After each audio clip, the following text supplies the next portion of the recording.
Hello दोस्तों। तो mains आने वाला है और सिलेबस है बहुत सारा। तो समझो यार, आपको ज़्यादा कुछ नहीं करना, बस इस वीडियो को 1.5x में प्ले कर देना है, ईयरफोन लगाना और सुनते रहना है। बाकी काम मैं करता हूँ। तो शुरुआत करते हैं अपनी पॉलिटी की जो मेंस 365 है। इसका सिलेबस बहुत सारा है, एक बार देख लेते हैं। तो ये है हमारा सिलेबस पॉलिटी की मेंस 365 का। और टाइम वेस्ट ना करते हुए सीधा मेन कंटेंट पे पहुँचते हैं। ओके। तो सबसे पहला टॉपिक जो हमारा यहाँ पर है, that is Indian constitution provisions and basic structure. तो उसमें सबसे पहला टॉपिक है 50 ईयर्स ऑफ नेशनल इमरजेंसी।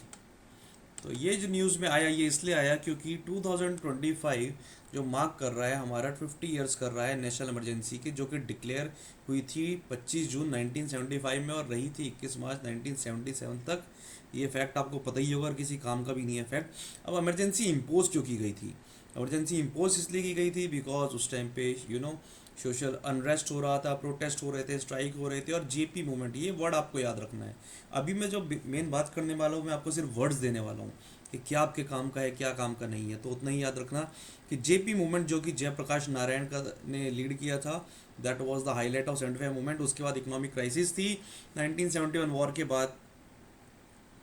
तो इन्फ्लेशन जो था हमारा 23% था 1973 में, और वो 30% तक चला गया था।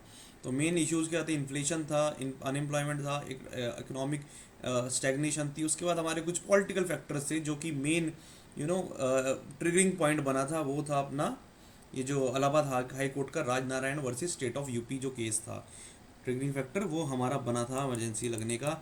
उसमें क्या हुआ था उसमें अभी हम नहीं घुसते, ठीक है। उसमें the judgement was against Indira Gandhi, but उसमें हम नहीं घुसेंगे। उसके बाद में क्या था? There was judicial conflict. वो क्या था? जुडिशरी में टेंशन थी, that included the appointment of justice A N Ray as chief justice.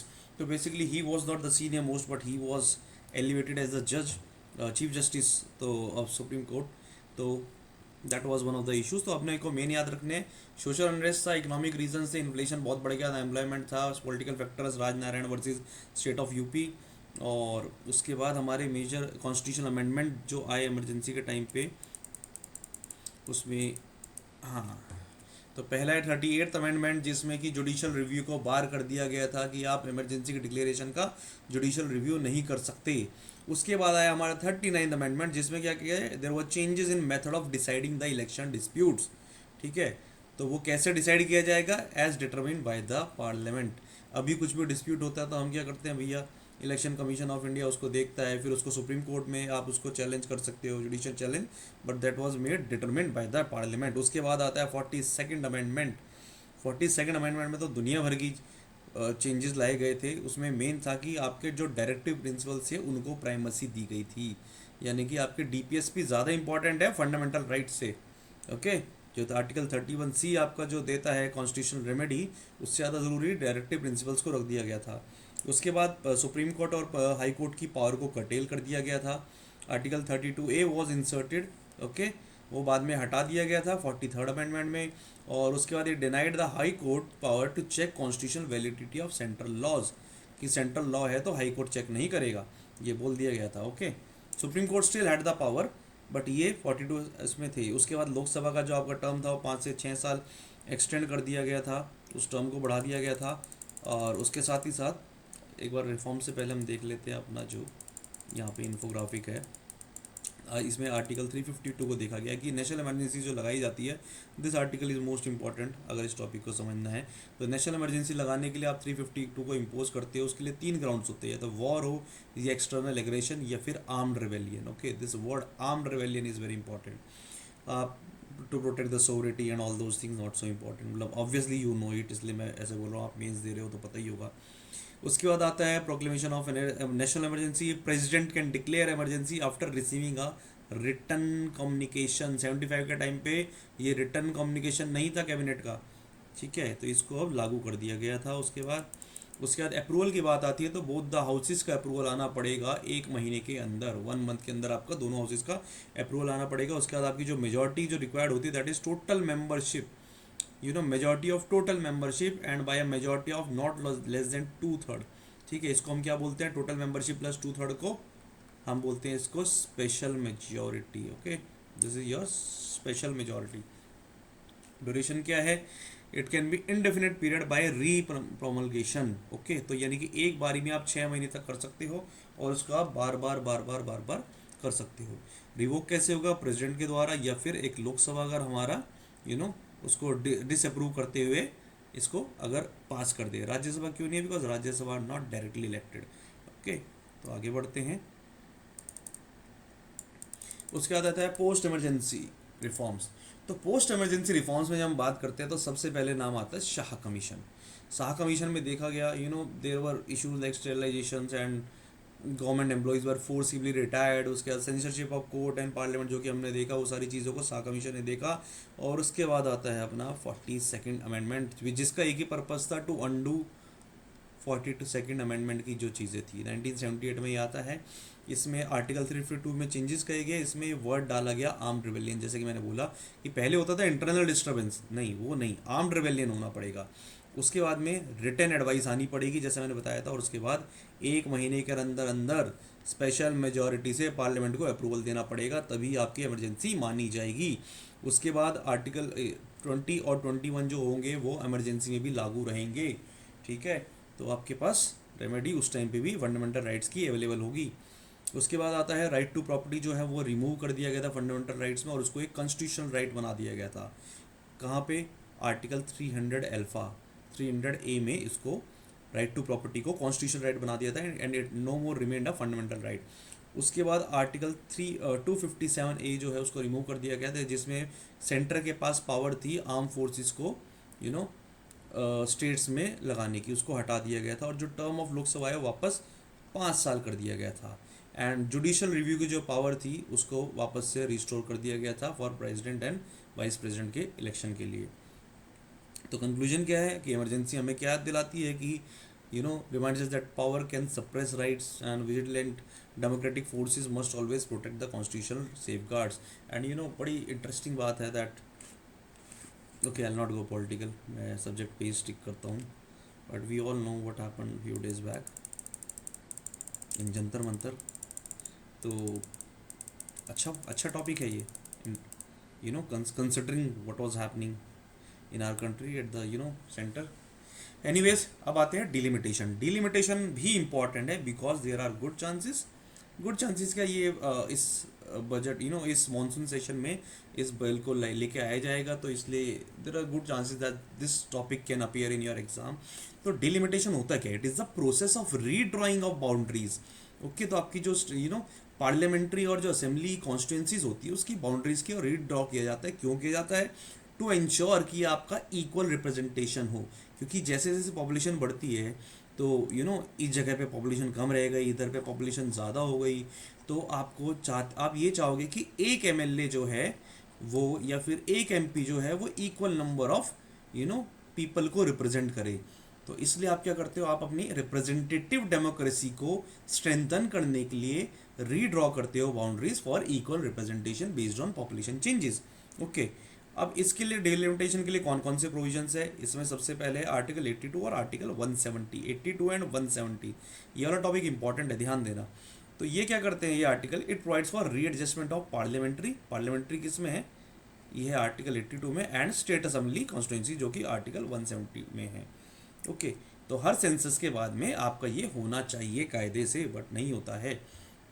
अब बात आती है आर्टिकल 330 एंड आर्टिकल 332 की, जो कि कहता है that we can refix the reservation of seats for SC ST in Lok Sabha and state assemblies. ठीक है, ध्यान रखना है SC और ST की जो सीट्स है उसको हम रीफिक्स कर सकते हैं। SC की है आर्टिकल 330 में और ST की है आर्टिकल 332 में।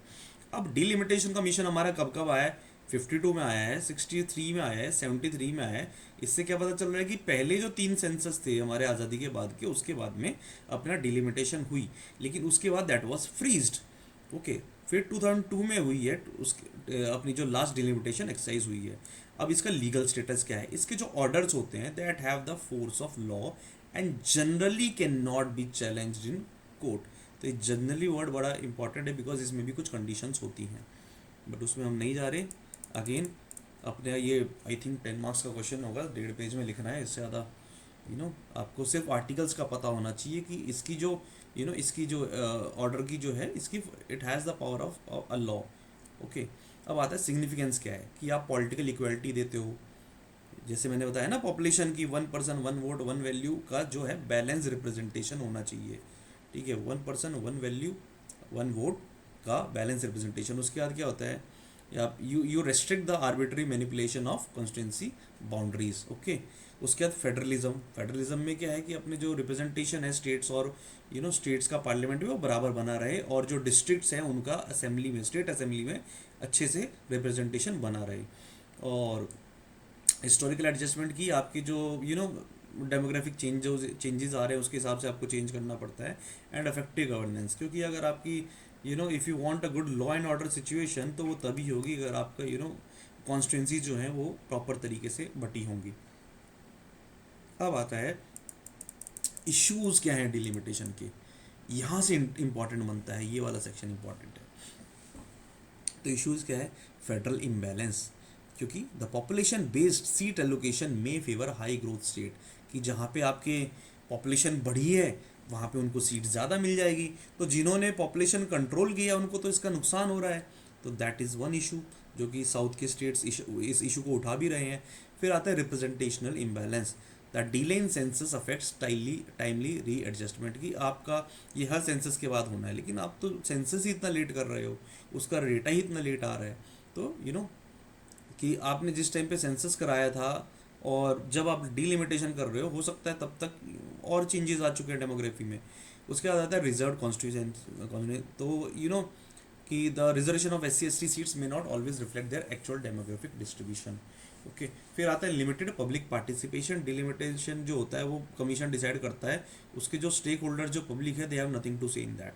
अब आता है जुडिशियल प्रोनाउंसमेंट्स, इसमें जो केसेस हुए हैं वो है Meghraj Kothari versus delimitation commission. इसमें क्या कहा गया था, it held that judicial interference should remain limited to avoid disruption of elections though review not absolutely barred. तो मैंने आपको बोला था कि जनरली नॉट चैलेंज, तो that is the condition that judicial interference should remain limited to avoid disruption of elections.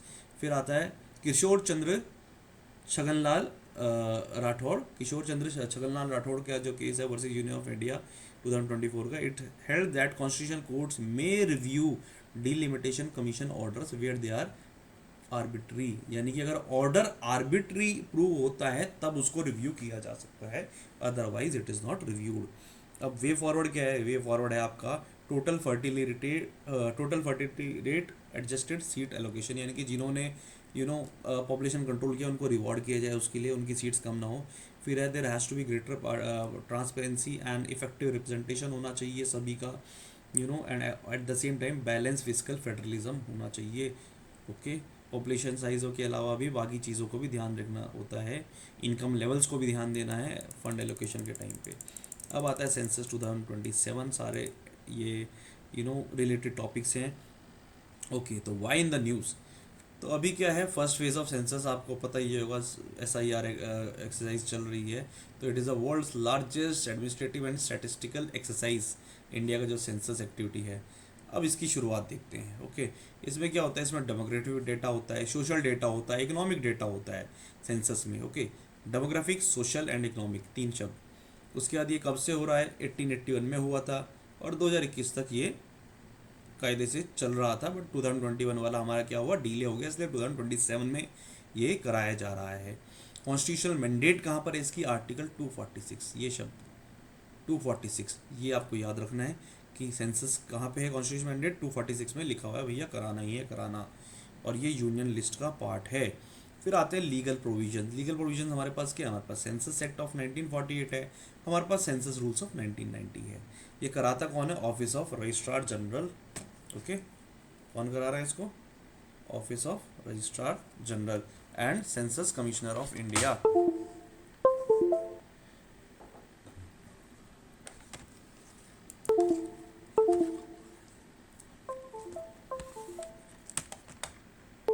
Okay, तो इसको कौन करा रहा है, census commissioner of India under ministry of home affairs. Okay, तो आगे बढ़ते हैं।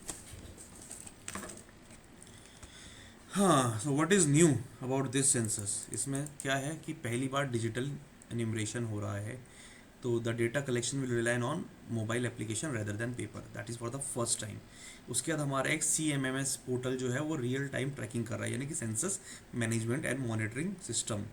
ठीक है, उसके बाद जो house listing and house census mobile app है, उसमें आपका you know there is a web mapping tool also which is called house listing block creator. ठीक है, ये 2-3 आपको अगर डिजिटल क्या किया गया है नया, उसको आप वहाँ पे भी यूज़ कर सकते हो। पहला है CMMS पोर्टल, फिर है आपका HLO मोबाइल ऐप। ओके, इतना काफ़ी है। इस बार आपके पास सेल्फ इन्यूमरेशन का भी ऑप्शन है 16 लैंग्वेजेस में, कि लोग अपने आप से भी सेल्फ इन्यूमरेट कर सकते हैं। हालांकि उसके बाद में उसका वेरिफिकेशन भी होगा, but you can do self enumeration also. फिर कास्ट इन्यूमरेशन क्या है? It include first nation wide caste enumeration during the second phase of all communities. Okay, तो 1931 के बाद में हमने कास्ट सेंसस नहीं किया है। 2011 वाला आई थिंक था, बट उसमें data was, if I am not wrong, उसमें 46,000 या 46 लाख डिफरेंट कास्ट, या मतलब बहुत ज़्यादा कास्ट आ गई थी, लोगों ने अपनी मर्जी से कुछ भी कास्ट लिखी हुई थी। So this time it has been standardized उसको किया गया है। इसकी क्या है, 2 फेज़ टाइमलाइन है, कि पहली वाली जो फेज़ है उसमें house listing and housing census होगा, जो कि सितंबर तक निपट जाएगी। और जो फेज़ 2 होगा दैट इज विल पॉपुलेशन इमरेशन, जो कि फरवरी 2027 तक निपटनी है। आगे बढ़ते हैं। फिर आता है सिग्निफिकेंस क्या है, कि आपकी जो वेलफेयर पॉलिसीज़ है और पॉलिसी प्लानिंग है वो आपको पॉपुलेशन के एक्यूरेट डेटा से ही पता चलेगी, कि आपको एक्यूरेट टारगेटिंग ऑफ सब्सिडीज़ कैसे होगी। ओके, इनकम लेवल्स की जानकारी मिलेगी। फिर आपका डिलिमिटेशन एंड पॉलिटिकल रिप्रेजेंटेशन, इससे ही पता चलता है कि डिलिमिटेशन करना कैसे है। जब तक आपके पास डेटा नहीं होगा पॉपुलेशन का, you can not do delimitation. Significance में हम बात कर रहे हैं अभी। फिर आपकी न्यू डेमोक्रेटिक्स की डेमोग्राफीज़ का पता चलता है, कि कि आपके जो फर्टिलिटी रेट्स में डिक्रीज हो रहा है, पॉपुलेशन एज हो रही है, हेल्थ स्ट्रक्चर की आपको, यानी कि whether you need focus on your health structure, और यू नो तो वो सब आपको यहाँ से पता चलता है, डेमोग्राफिक चेंजेस। और उसके बाद अर्बनाइजेशन, माइग्रेशन, कि कितनी पॉपुलेशन गांव से शहर में आई है, कितनी शहर से गांव में, ताकि आप उस हिसाब से वहाँ पे फैसिलिटीज़ डेवलप कर सको। तो ये 4 चीज़ें सिग्निफिकेंस है, कि welfare and policy planning, delimitation आपका इसके थ्रू होता है, न्यू डेमोग्राफीज़ को समझ पाना, और माइग्रेशन के पैटर्न को समझ पाना। चैलेंजेस क्या है? डिजिटल एक्सक्लूजन, क्यों हमने कहा कि भैया हम लोग क्या कर रहे हैं, मोबाइल ऐप्स पे कर रहे हैं आप, लेकिन हमारी जो डिजिटल लिटरेसी गैप्स हैं उसकी वजह से the vulnerable groups can be excluded. और there are reasons of there are fears of cyber security also, कि डेटा लीक हो सकता है। उसके बाद आता है मेथडोलॉजिकल कॉम्प्लेक्सिटीज़, जैसे कि मैंने बताया कि इतनी सारी लोकलाइज कास्ट हैं कि administratively it was a nightmare. I think it was in lakhs, इसलिए लास्ट टाइम का data was not usable. Okay, that was the word, not usable. North south tension, जो मैंने आपको बताया कि पॉपुलेशन कंट्रोल का कुछ तो फ़ायदा होना चाहिए, उसको आगे बढ़ाते हैं। ये आपके चैलेंजेस हैं। मेन डिलिमिटेशन की भी यही है। कंक्लूजन आपका क्या है, कि there has to be more transparency, हमारा जो यू नो ये विकसित भारत वर्ड ये डाल देना। लेकिन मेन आपके जो चैलेंजेस हैं ना, ये डिजिटल एक्सक्लूजन का डर, प्राइवेसी का, और आपका डेटा लीक का, और कास्ट को बिकॉज 31 वाले सेंसस में there are hardly some 1000 caste, और अभी शायद लैक्स में है। तो तो ये हमारे वही हमारा वे फॉरवर्ड बनेगा, कंक्लूजन बनेगा। अब आता है यूनिफॉर्म सिविल कोड। ये आप अलग अलग स्टेट्स में देख ही रहे हो, अभी अभी उत्तराखंड ने इसको पास कर दिया है। तो अब ये है क्या? ठीक है, तो it is a unified system of personal laws. It is not, देखो क्रिमिनल कोड, हमारे जो क्रिमिनल लॉज है दैट इज़ ऑलरेडी यूनिफाइड। ठीक है ना, ये वो यूनिफॉर्म सिविल क्रिमिनल कोड्स हमारे ऑलरेडी हैं, कि क्राइम को किसी भी धर्म का आदमी कोई भी उस क्राइम को करेगा, वो क्राइम सबके लिए पनिशमेंट बराबर है।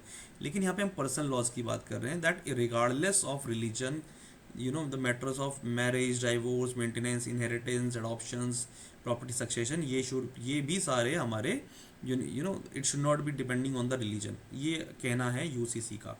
अब करंट स्टेटस क्या है, कि सबके अपने अपने रिलीजियस लॉज है, हिंदू मैरिज एक्ट है आपके, अब सबके अपने अपने लॉज हैं। अब ये कहानी शुरू कहाँ से हुई थी? 1963 शाहबानो केस, यूनिफॉर्मिटी होनी चाहिए। उसके बाद 1995 सरला मुदगल केस, उसमें भी बोला गया कि होना चाहिए। 2003 जॉन वेलमटम केस, उसमें भी बोला कि होना चाहिए। ठीक है ना, नेशनल इंटीग्रेशन। उसके बाद 2017 सायरा बानो केस, उसमें बोला गया कि ट्रिपल तलाक is unconstitutional, because I not go into the details, वो टॉपिक अलग था, इसको लेकिन आप यूज़ कर सकते हो। उसके बाद आता है जोस पोलो कोतिन्हो केस, ये नाम ऐसे मुझे तो याद नहीं रहेगा, मैं तो भैया साहबानो, सरला मुदगल और सायरा बानो पे ही लिमिटेड हो जाऊंगा, ठीक है ना। अब गोवा में क्या है अपना, गोवा में यूसीसी है क्योंकि वहाँ पे पोर्टुगीज सिविल कोड ऑफ 1867 चलता आ रहा है। Okay, that is UCC in itself. उसके बाद आता है 21st लॉ कमीशन ने क्या बोला था, that it is neither necessary nor desirable. तो हमने क्या देखा कि सारे जुडिशियल केसेस में बोला कि भैया होना चाहिए होना चाहिए, बट 21st लॉ कमीशन, अगर आपको अगेंस्ट कुछ पॉइंट डालना है तो उसमें क्या बोला कि it is neither necessary not desirable. क्यों? उसने क्या बोला, उसने बोला कि instead gender just reforms are required, कि मेल हो या फीमेल हो, यू नो, दोनों को बराबर देखा जाए। और जो हमारे जो नए 3 क्रिमिनल लॉज आए हैं उसमें भी ये कोशिश की गई है। ओके, अब फेवर और आर्ग्यूमेंट्स अगेंस्ट दोनों देख लेते हैं यहाँ पे थोड़ा सा। फेवर में क्या है कि भैया सेकुलरिज्म, बेसिस है ये तो सेकुलरिज्म का, यूनिफॉर्म सिविल कोड। उसके बाद क्या, जेंडर इक्वलिटी बढ़ती है, जैसे कि ऊपर बोला गया था कि पॉलीगेमी वगैरह जो प्रैक्टिसेस है, और पारसी वुमेन्स को जो इनहेरिटेंस की रेस्ट्रिक्शंस है उससे बचाने के लिए या फिर इक्वलिटी लाने के लिए ये जेंडर इक्वलिटी के लिए ज़रूरी है। इक्वल स्टेटस देता है, क्योंकि हमने आर्टिकल 14 में क्या बोला, राइट टू इक्वलिटी, तो सबसे बड़ी राइट टू इक्वलिटी तो यही होगी कि सब बराबर है। उसके बाद आता है नेशनल इंटीग्रेशन की, वन नेशन वन लॉ होना चाहिए। ओके, दैट्स जैसे कि हम सेक्युलरिज्म को हम सोचते हैं कि सेक्युलरिज्म इज सिंपली कि आपके जजमेंट्स में आपके रिलीजन का कोई लेना देना ना हो, और वो स्टेट न्यूट्रलिटी जो होती है वही आपका सेक्युलरिज्म है। तो जो सेक्युलरिज्म का पॉइंट है वही नेशनल इंटीग्रेशन का पॉइंट है यहाँ पे।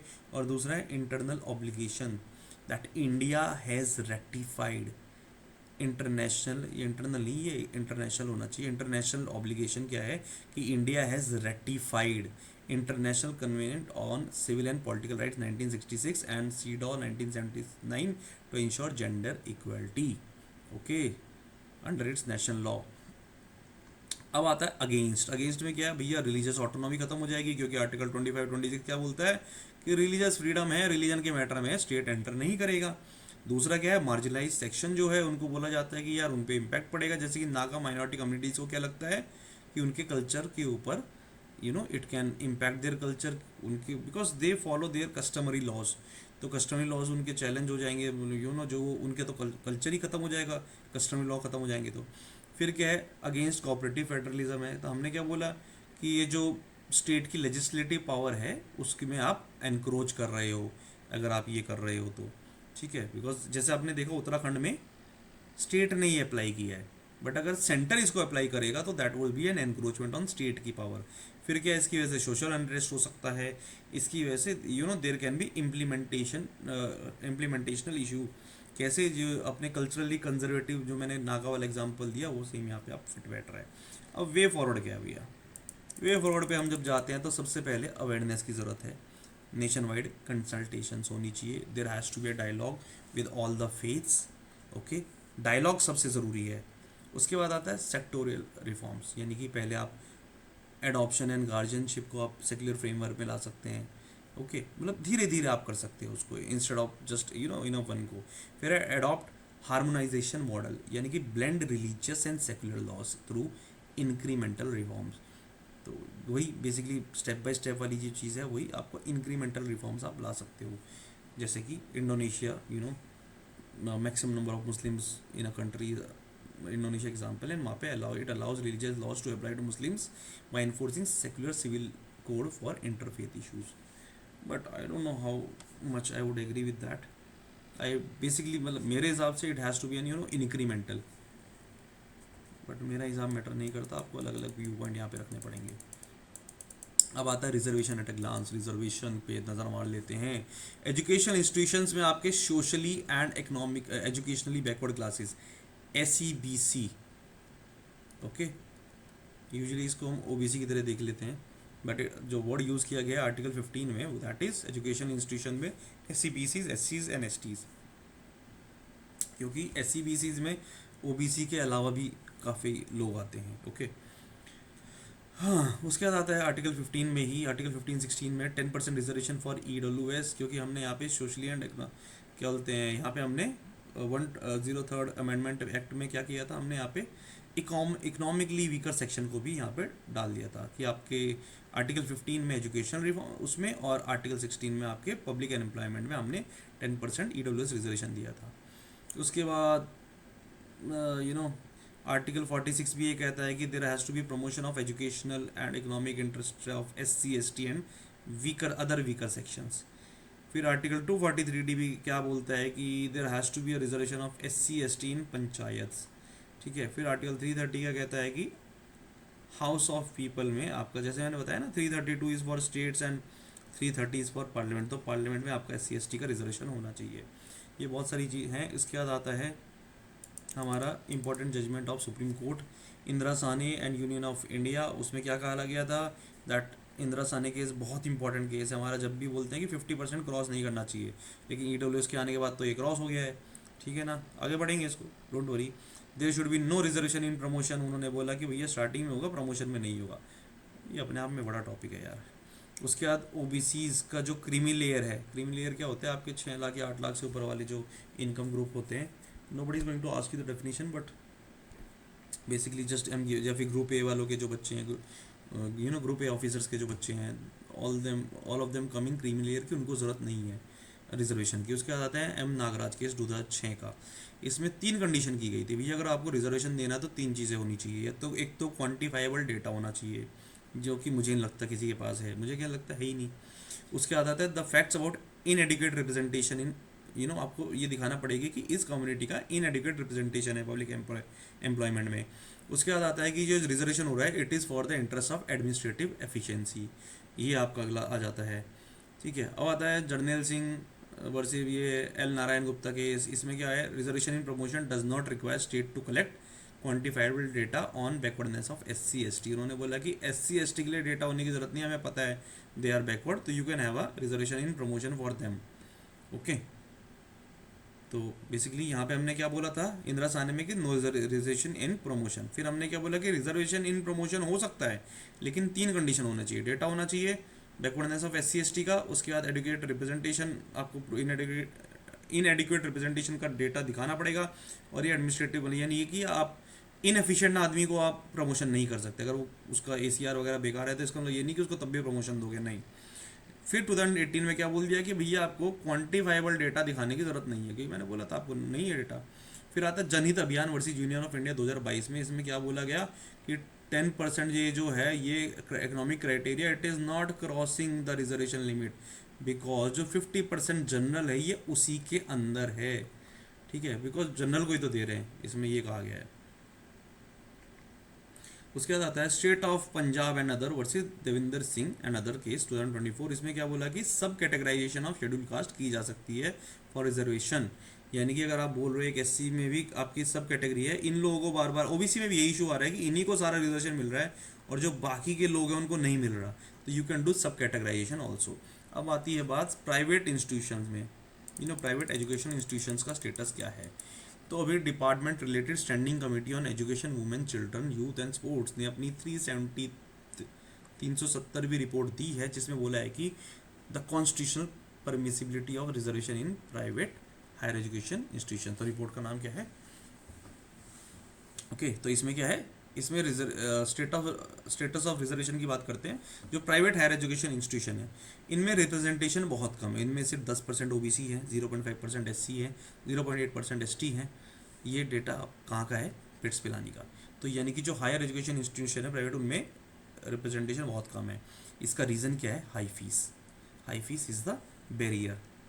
ओके, तो अब ज़रूरत क्यों है इसमें कि प्राइवेट सेक्टर में क्या है, आप देखोगे 65.3% of Indian college are private. ये डेटा आप यूज़ कर सकते हो, कहीं लिख लेना, जिसमें से 517 यूनिवर्सिटीज़ जो हैं आपकी एग्जिस्ट करती है, कोट आप कर सकते हो इसको।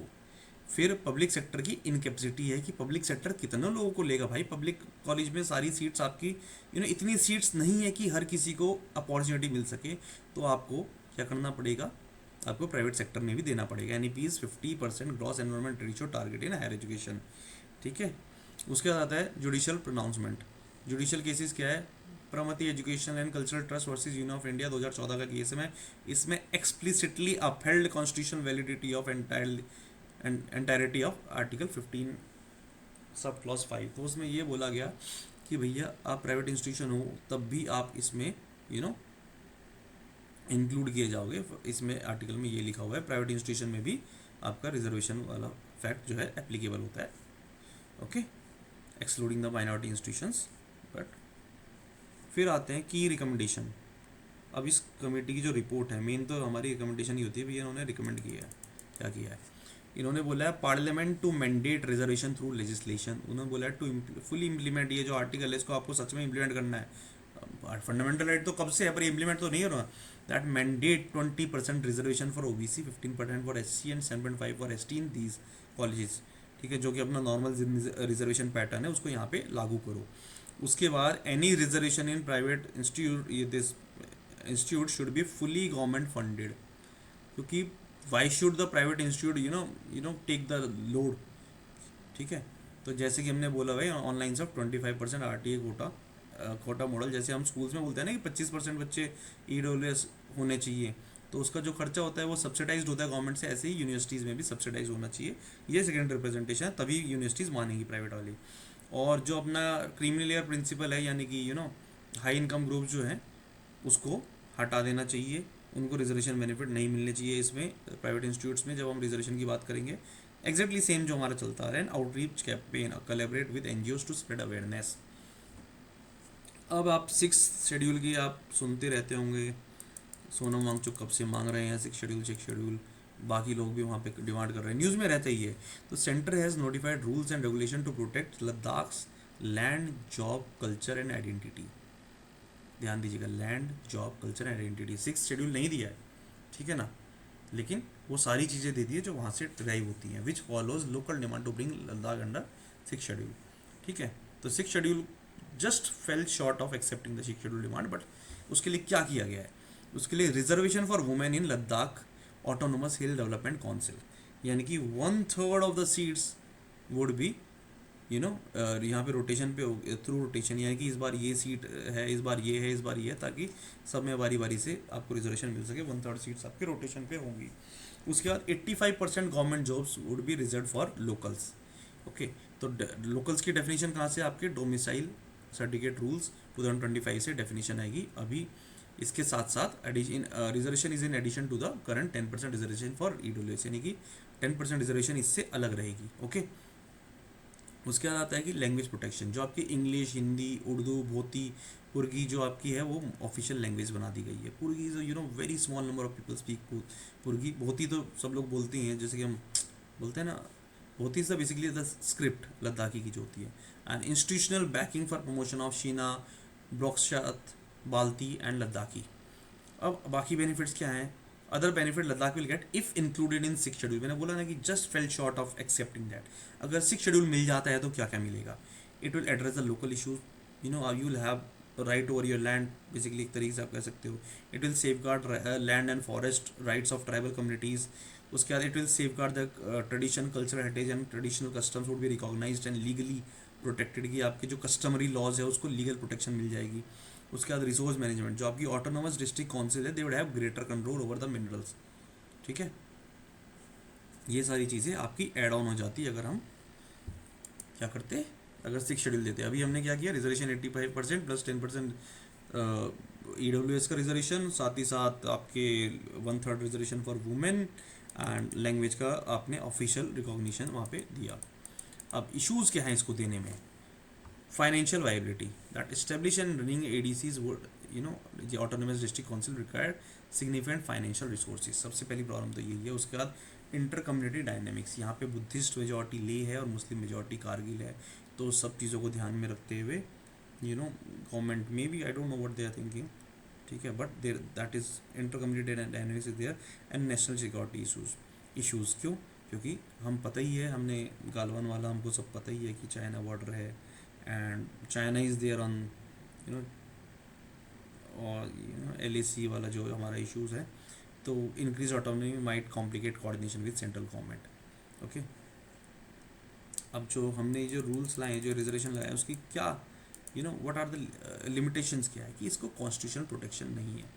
हमने जो बोला है ना, rules enacted under article 240 which empowers president to make regulation for UTs without legislature can be amended और withdrawn by centre at any time.